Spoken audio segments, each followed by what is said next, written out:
poursuis la série de vidéos marquant des 5 ans d'électrobidouilleur. Je ne pourrais passer sous silence la vidéo la plus regardée.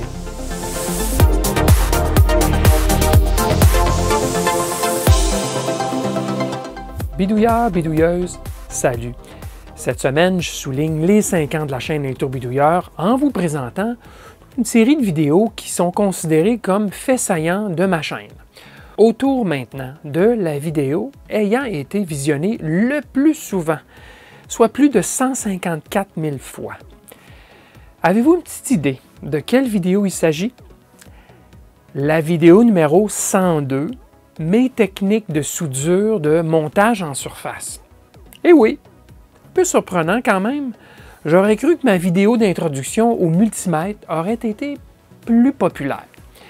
Il faut aussi mentionner que c'est la vidéo, la 102, qui a reçu en pourcentage le plus de pouces vers le bas, soit 3,2% des votes. C'est rien pour s'inquiéter, mais il faut quand même que je le mentionne. Lorsque j'ai tourné cette vidéo, je ne possédais pas de microscope caméra couleur, quelque chose de très bien en HD intégral. Je ne possédais qu'un microscope binoculaire auquel j'avais greffé une caméra sur un des deux oculaires. Le résultat d'image était donc très moyen, plutôt verdâtre même, mais je crois tout de même avoir pu démontrer les techniques de brasage. Alors, sans plus tarder, voici la vidéo numéro 102, mes techniques de soudure de montage en surface. Je vous montre aujourd'hui mes techniques de soudure de composants de montage en surface. Je vais vous montrer un peu plus tard ce que j'ai. Pistolet de dessoudage à air chaud. Et je viens chauffer à nouveau. Et on y va vite vite. Qu'est-ce qu'on a sur cette plaquette Hewlett Packard? Je vous donne en mille le condensateur électrolytique. Bidouilleur, salut! Si vous faites une recherche sur YouTube dans le but d'apprendre comment souder des composants de montage en surface ou communément appelé CMS, vous ne manquerez pas de matériel à visionner. Certaines vidéos montrent des techniques correctes, certaines sont douteuses et d'autres ressemblent plutôt à des films d'horreur.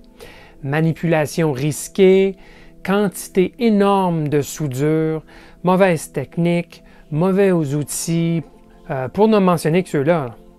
Je vous le dis d'entrée de jeu, je ne prétends pas être un pro en soudure de CMS. Au travail, on a des experts qui ne font que cela à longueur de journée. Eux sont les experts. Mais j'en ai suffisamment fait et vu de la soudure au CMS dans ma carrière pour pouvoir vous donner des petits trucs qui vont améliorer la qualité de vos soudures. Notez qu'il n'y a pas de recette unique, universelle pour faire de la bonne soudure. Chacun a ses petits trucs du métier qui fonctionnent bien d'après chacun. Et c'est correct ainsi, mais il y a définitivement des choses à ne pas faire. Je vais tenter de vous montrer la bonne approche sur les composants simples, résistance, condensateur et circuit intégré avec des broches. Mais d'abord, regardons les outils que je vous recommande pour faire du bon boulot de soudure. Pour faire de la belle soudure de montage en surface, ça prend les bons outils.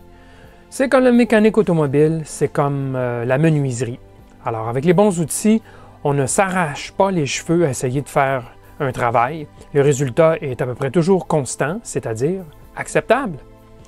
Alors, j'y vais rapidement. Évidemment, on ne s'en sort pas, ça prend un bracelet antistatique. On fait affaire ici avec des composants qui ne sont pas montés sur les plaquettes, donc qui sont vulnérables, très vulnérables aux décharges électrostatiques. Donc, on n'oublie pas ça. Relié à la masse, bien sûr. OK, alors pour faire de la bonne soudure, on aura besoin évidemment d'un bon fer à souder. Je vais vous montrer un peu plus tard ce que j'utilise comme unité, comme poste de soudure. Mais ça prend un bon fer à souder et les bonnes pannes, évidemment.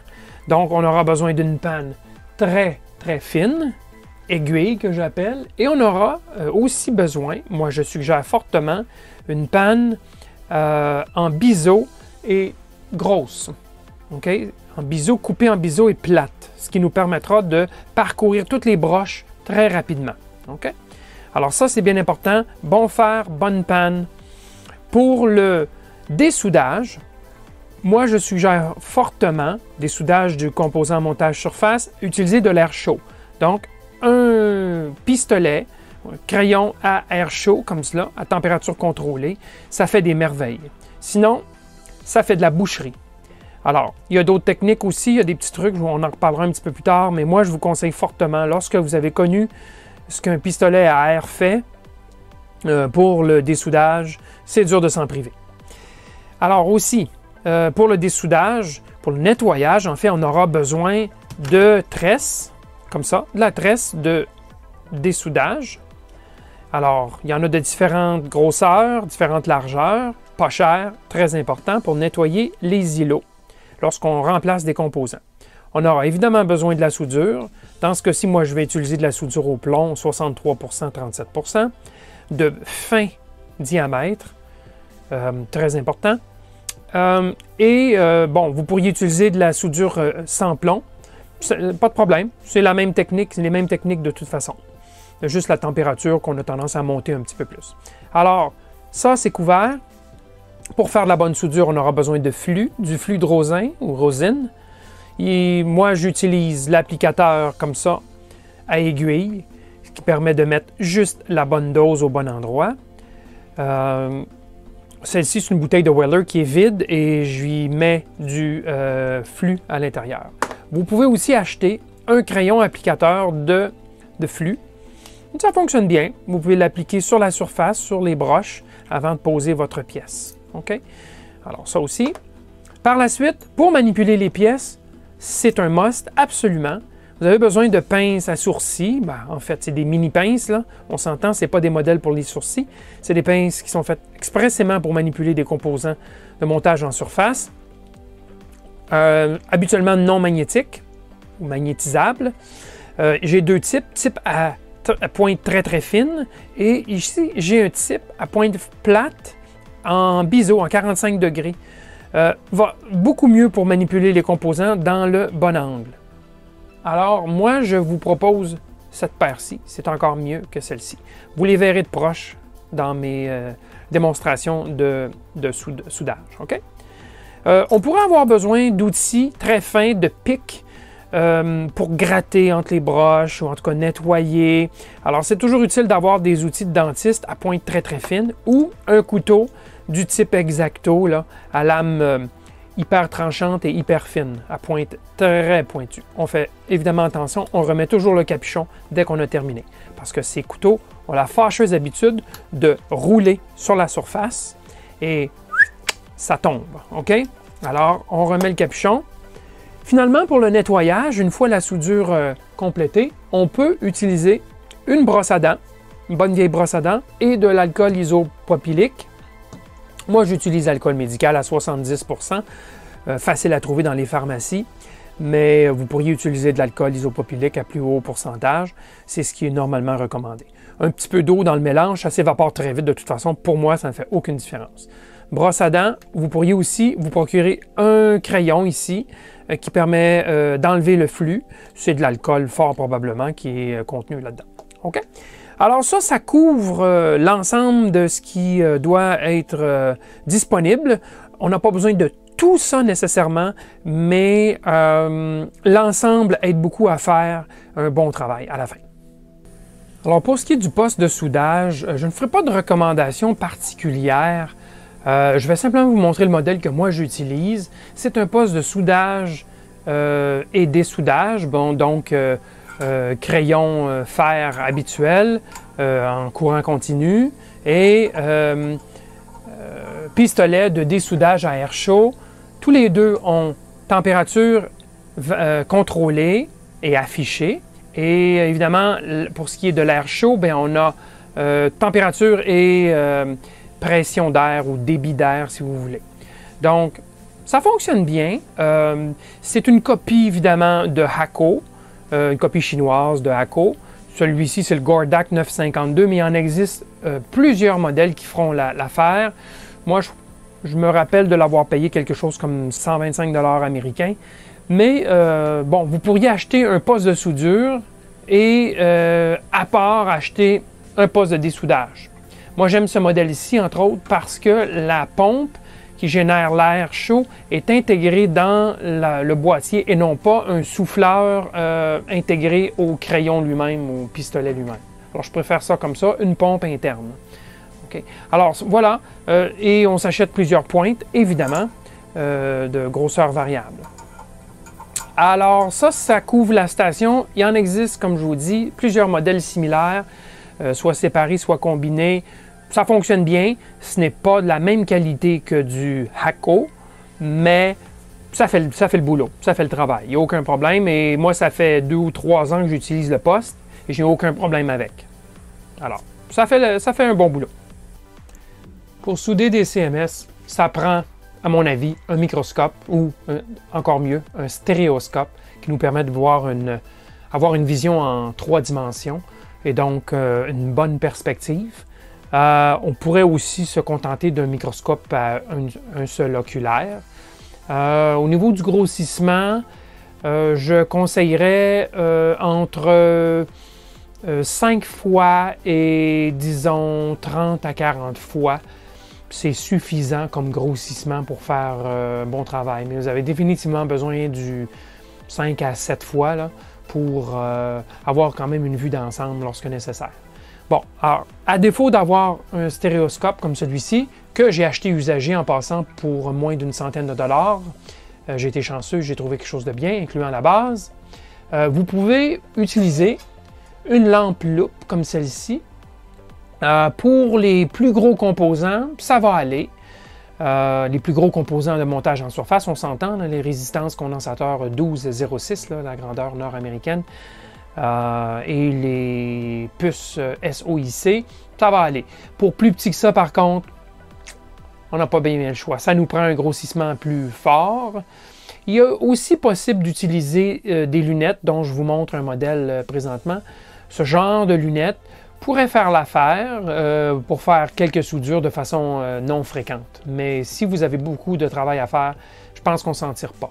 Finalement, il y a une autre possibilité, c'est d'acheter une caméra USB du genre qu'on voit beaucoup sur eBay, de ce genre-ci, que je vous montre. Ça demande une réadaptation, par contre. Le taux de rafraîchissement, donc de trames par seconde de ces caméras-là, n'est pas toujours très rapide et il y a souvent un délai. Donc, ça demande une adaptation de travailler en regardant un moniteur, un écran d'ordinateur, versus regarder directement en temps réel dans des optiques. Et donc, ça peut faire l'affaire, ça peut aider beaucoup, mais ça demande une adaptation.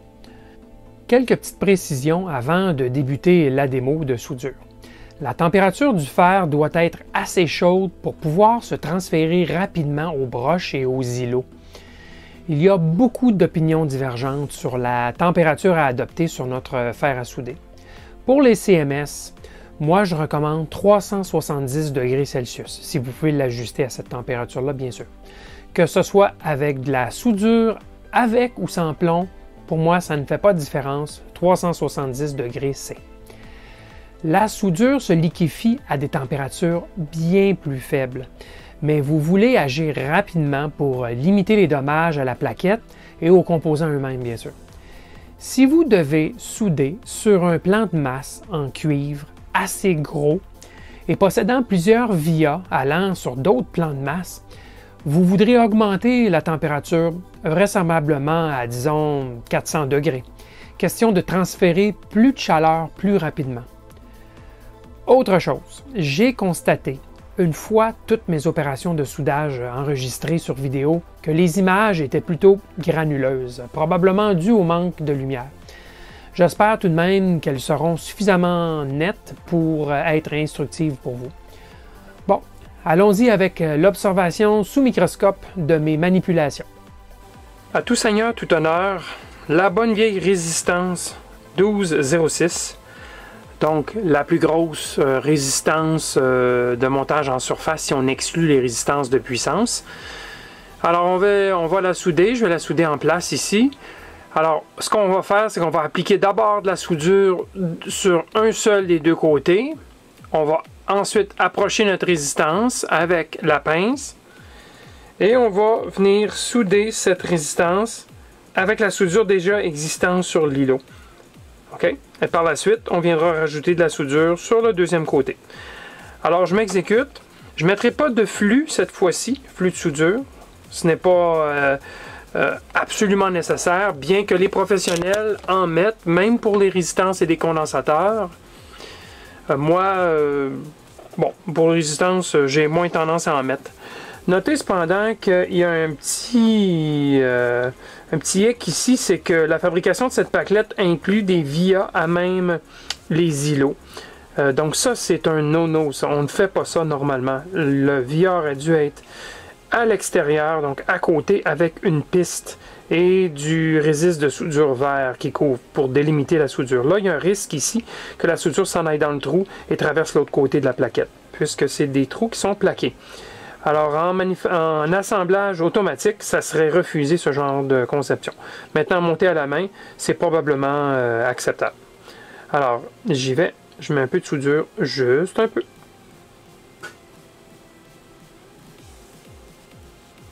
Alors voilà, j'ai mis ma soudure sur le premier îlot. Maintenant, je vais approcher ma résistance. Notez les pinces en biseau qui sont bien utiles dans un cas comme celui-ci. On voit bien la forme des pinces. Alors, je prends la résistance par le centre et je viens chauffer à nouveau, tout simplement, pour approcher la résistance. Bon, on va se contenter de la souder légèrement et on reviendra finir le travail après. Maintenant, évidemment, on applique la soudure sur le deuxième côté, ce que je fais ici.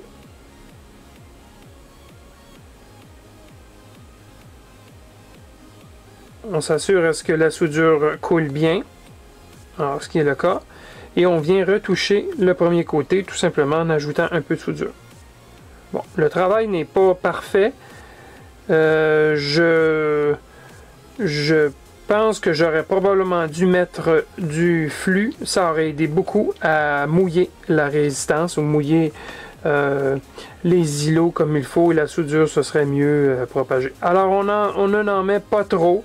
On essaye de garder la soudure comme ici vous voyez là, qui monte comme une belle rampe mais qui ne va pas par-dessus. Ici j'ai manqué mon coup un peu, la soudure est allée sur le dessus. Bon, ça ne fait pas de mauvaise soudure pour autant là. Mais disons que ce n'est pas élégant. Un pro n'aurait pas fait ça comme ça. D'accord? Alors, juste retoucher pour être certain que c'est toujours bon ici. L'angle ne m'est pas favorable étant donné que je suis gaucher. Normalement, j'aurais tourné la plaquette. Mais comme on est devant la caméra, je vais m'en priver, tout simplement.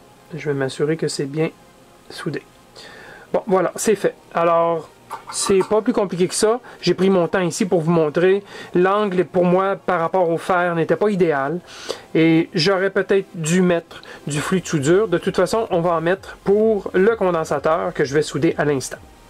Alors voilà, je me suis centré au niveau de la caméra. Première étape, je vais mettre un petit peu de flux de soudure de ce côté-ci. Et comme je vous expliquais, les pros, eux, en mettent. Donc, bon, j'en ai mis, peut-être un peu trop.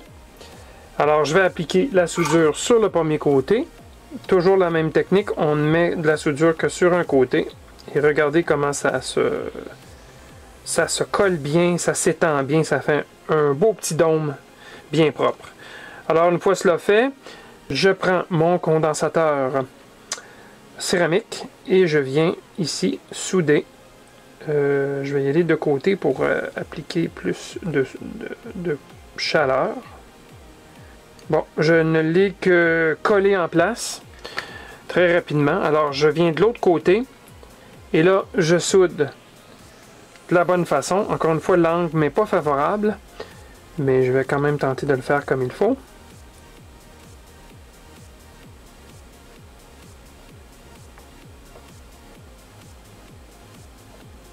Alors voilà, c'est fait et je vais revenir du premier côté. Je vais appliquer la pointe, comme vous voyez, avec un angle. Dans ce cas-ci, c'est une pointe qui nécessite un bon contact. J'aurais pu rajouter du flux, mais il y en a encore. Alors voilà, la soudure est faite. Une belle rampe des deux côtés, c'est ce qui compte. Et si ce n'est pas tout à fait beau, ben, on peut en remettre un petit peu si on juge que ce n'est pas tout à fait satisfaisant. Mais on n'exagère pas, puisque les îlots peuvent se fragiliser lorsqu'on exagère un peu trop sur la durée de l'exposition. Alors vous avez vu ici ce qui s'est produit, c'est mauvais. La soudure est venue boucher le trou et a coulé dans le via. Et ça s'est même produit du côté gauche aussi. Alors ça, comme je vous dis, si vous faites des plaquettes, ne faites pas ça, c'est très mauvais. Ce n'est vraiment pas l'idéal ici, mais pour les fins de la démo, ça fera le travail. Et évidemment, on pourrait nettoyer, ce que j'avais pas fait, mais je peux facilement vous montrer. On met de l'alcool isopropylique et on nettoie. Voilà. Et on laisse sécher. C'est normalement très rapide. Ce qui donne un résultat bien acceptable. Pour ce qui est des circuits intégrés, je vais prendre le plus gros qui existe en montage en surface, soit le SOIC. Bon, j'ai un petit ampli opérationnel ici qu'on va souder. Alors, évidemment, toujours vérifier l'orientation de la pièce pour être certain que la broche 1 se trouve au bon endroit. Donc, la ligne est en haut et on a bien le code ici qui nous indique sur la plaquette que c'est la broche 1. Donc, on va être correct comme cela. Alors, qu'est-ce qu'on va faire en premier? Je vais vous montrer deux techniques. La première, c'est y aller en soudant chaque broche individuellement. Et la deuxième technique, j'irai très rapidement les 4 broches avec une panne beaucoup plus large. Okay? Alors, on y va avec la première technique, broche individuelle. Et j'applique évidemment du flux de soudure, un peu. Mais quand ça sort comme vous voyez. L'applicateur n'est pas délicat, si on peut dire ainsi. Bon, alors, voilà. L'idée ici, c'est évidemment de placer notre pièce bien centrée. Bon, le flux va nous aider à la garder en place un petit peu. Alors, ce n'est pas absolument nécessaire que ce soit absolument centré. Il y a un peu de jeu à gauche à droite ici qu'on peut accepter. Positionnement vertical aussi. Dans le sens de la verticale à votre écran, il peut y avoir un petit peu une déviation gauche-droite, ça ne sera pas la fin du monde. Donc, ce que je vais faire, c'est que je vais appliquer de la soudure. Je pourrais même enlever tout simplement la pièce, la déplacer comme ça, et appliquer un peu de soudure sur une broche, juste pour ce qui va nous permettre de maintenir la pièce en place. Voilà, c'est fait. Alors maintenant, je vais replacer le circuit intégré. C'est pas facile parce que je dois regarder la caméra et ce que je fais en même temps, là, un petit peu de manipulation. Bon, alors j'ai soudé, ce n'est pas extra, je vais déplacer un peu. Voilà, j'ai une broche de soudé. Pas parfaite, mais au moins maintenue en place. Donc maintenant, je peux oublier les pinces et me concentrer sur la soudure. Alors, je vais venir avec ma soudure ici. Et comme toujours, je nettoie ma panne. Voilà, c'est fait. Et je m'exécute en touchant et la broche et l'îlot. Bon, voilà. Alors voilà. Et je retouche ma première. Et voilà, c'est fait. Bon, les 4 broches ont été faites. Ça va bien sur les SOIC. L'écartement est suffisant pour qu'on puisse faire un travail comme celui-là. Alors, maintenant, de l'autre côté, je vais changer ma panne et vous montrer comment on peut faire d'un seul coup aussi. Alors, j'ai tourné la plaquette 180 degrés. Première étape, j'applique le flux, évidemment. Voilà, c'est fait. Et maintenant, je vais utiliser une panne large, très large. Bon, et je vais mettre passablement de soudure dessus. Bon, voilà, c'est fait. Et je vais simplement brosser sur les broches. Et la soudure va se transférer sur les pattes en bonne quantité. Voilà, c'est fait d'un seul coup. Le résiste de soudure fait qu'il n'y aura pas de pont. Il y a suffisamment d'espace entre les broches pour faire un bon travail. Et il ne reste qu'à nettoyer pour regarder le résultat final, ce que je vais faire à l'instant. Cette fois-ci, je vais utiliser le crayon de nettoyage. Je ne m'en suis pas servi souvent, je ne peux pas vous dire qu'est-ce que ça va donner comme résultat. Bon, voilà, c'est fait. On peut laisser sécher, évidemment. Bon, voilà, il reste un peu de flux que je pourrais enlever, là, mais le résultat est bon. C'est peut-être pas très évident sur sur la caméra. Je peux essayer de déplacer pour vous montrer. Ce n'est pas évident à montrer, mais en tout cas. Donc, les deux techniques sont acceptables dans le cas de ce genre de broche. La prochaine puce que je vais utiliser, c'est un TSSOP ou MSOP, où là, on coupe encore l'écartement plus. Et là, je trouve que la pointe large est vraiment la façon de faire. Alors, allons-y. Alors, pour les boîtiers TSSOP ou MSOP, là, on va évidemment mettre du flux comme prévu.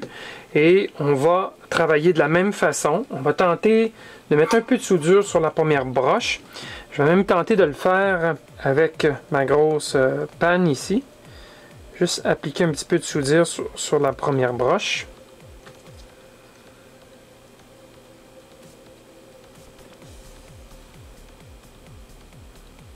Voilà, j'ai réussi. Alors, évidemment, ça aurait été mieux d'avoir une panne très très fine pour faire cela, là. Mais on vérifie le positionnement. Broche 1 en haut à gauche. Broche 1 sur le boîtier aussi. C'est bien en haut à gauche. Alors, on va se positionner. Tenter de souder la broche 1 en place. Juste pour maintenir le boîtier. Voilà, on peut forcer un tout petit peu comme ça pour permettre le centrage. Et là, on devrait être bon pour souder l'ensemble des 4 broches à gauche. Je vais mettre suffisamment de soudure, évidemment. Bon, j'en ai mis pas mal. Et là, je vais travailler avec la pointe en biseau pour ne pas contaminer ce qui est de résistant juste à côté. Et je vais aussi, pour être certain que la puce ne se déplacera pas, je vais appliquer une pression comme ça. Et on y va vite vite. Voilà. Est-ce que celle en bas est faite? Oui, elles sont toutes faites. Je pourrais inspecter après pour être certain. OK? Alors, c'est comme ça. Pas plus compliqué. Et je tourne et je fais la suite. On nettoie la panne. On applique de la soudure. Là, je le fais devant vous, là, devant la caméra, mais ce n'est pas peut-être pas recommandé de faire ça comme ça, au-dessus de la pièce. OK? Je le fais pour que ça soit clair pour tout le monde. Et on vient souder en touchant et les broches et les îlots. Oh, il y a un petit pont. Alors, qu'est-ce qu'il y a fait quand il y a un pont? Pas grave, un pont de soudure, on refrotte à nouveau. Et voilà, le pont s'est défait. Et c'est aussi simple que ça. Pas besoin d'autres outils pour souder ces pièces. On les fait toutes d'un seul coup. Alors, disons maintenant que je veux enlever cette pièce, okay, que je viens d'installer. Alors, je vais y aller avec l'air chaud. Et, bon, alors ce qu'on fait habituellement, c'est qu'on n'arrive pas bien raide de chauffer à un seul endroit. On tente de chauffer la plaque, ou en tout cas, travailler de loin pour commencer, ce que vous ne verrez pas, là. Je suis en dehors du champ de vision, mais je préchauffe, si vous voulez, la zone avec... Je suis quoi? Environ 2-3 cm. Au moins 3 cm de la pièce, peut-être un peu plus même. Et je préchauffe. J'ai mis la chaleur à 400 Celsius, donc un peu plus chaud que la panne quand même, étant donné que ce n'est pas un contact physique, mais c'est bien par transfert indirect. Et puis lorsqu'on aura travaillé de loin comme ça, on pourra s'approcher tranquillement, et toujours en oscillation pour s'assurer que les deux côtés sont chauffés en même temps. On applique la chaleur également sur les deux côtés, comme cela. Alors je vais laisser faire la caméra, je vais me concentrer sur mon travail, toujours en alternance. On est en train de chauffer la pièce. J'aurais même pu attendre, et voilà, elle est en train de se lever, et voilà, c'est fait. Bon, alors c'est pas plus compliqué. J'ai chauffé, j'ai retiré, et maintenant on inspecte pour voir s'il y a des ponts de soudure ou s'il y a nécessité de nettoyage. Normalement, on devrait nettoyer avant de poser une nouvelle pièce. Alors on le ferait évidemment avec la tresse. OK? Voilà, alors je vais prendre une tresse assez large et je vais arriver maintenant, je vais me présenter avec la grosse pointe pour retirer cette soudure, tout simplement, et s'assurer que tout est propre. On n'exagère pas avec le temps d'exposition. N'oubliez pas que y a des risques de soulever, alors on évite de frotter, on ne fait que chauffer pour retirer la soudure. Alors c'est quasiment tout fait, il en reste juste un petit peu ici, et voilà, et un peu en bas aussi ici, que je n'ai pas retiré. Voilà, alors on a enlevé, on peut dire qu'on a enlevé toute la soudure à toute fin pratique, là.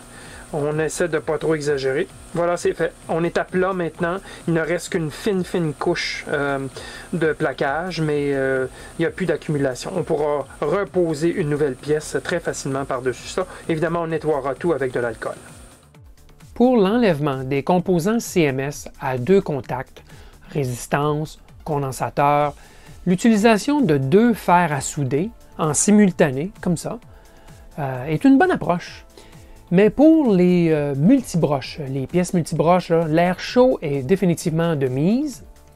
Cela dit, il y a une autre approche de dessoudage qui est devenue populaire au cours des dernières années.